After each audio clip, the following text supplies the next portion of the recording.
Silviculture is defined as the art and science of managing forests for essentially human objectives. It is more than simply a science because every forest is different, and therefore there's a certain quality of being artistic about it, adapting the science, in fact, to that particular situation and the goals that we have for it. Silviculture is about stewardship of the forest.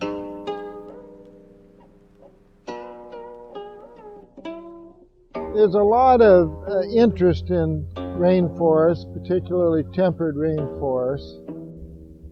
There's a variety of tree species in these temperate rainforests, and most of them that we think about are actually evergreen conifers, and they really dominate these forests. Now, my name is Jerry F. Franklin. The middle initial F is actually for forest, and I'm a professor at the University of Washington in the School of Environmental and Forest Science. Old-growth forests actually carry out a whole broad array of ecological functions that are really important to humans.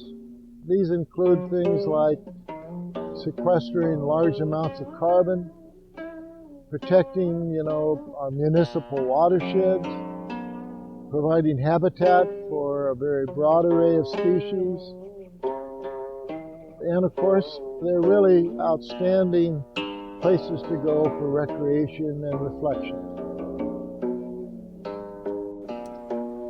The natural hydrologic regime, really what we're talking about there is the way in which the living world, the forest, for example, and the organisms in it interact with the hydrologic cycle, interact with rain, interact with snow, help, in fact, regulate the flow of water through our systems. And we aren't just interested as human beings in having water of any type.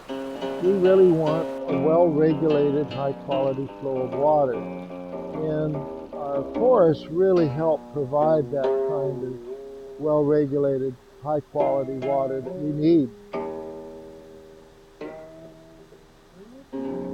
Temperate rainforests, particularly here in the Northwest, actually store a lot more carbon than the tropical rainforests do. And the main reason for that is because the temperate forests have much lower temperatures than the tropical forests do. Therefore, the cost of doing business, the cost of metabolism of that system is much lower. And so we accumulate and store much higher levels of carbon than the tropics.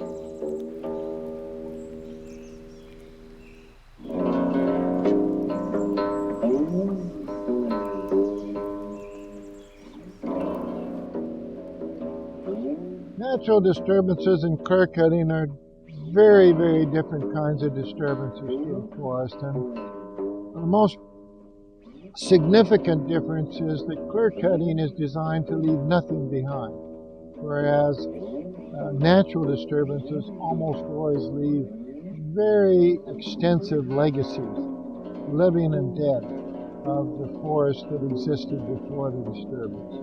One of the really important things to think about with these forests in western Washington is that they really do develop over long time periods. We really need what I call the entire sear, from the very young forest, the recently disturbed areas, to the old growth forest, to in fact be complete, to provide for all of the biodiversity associated with these forests.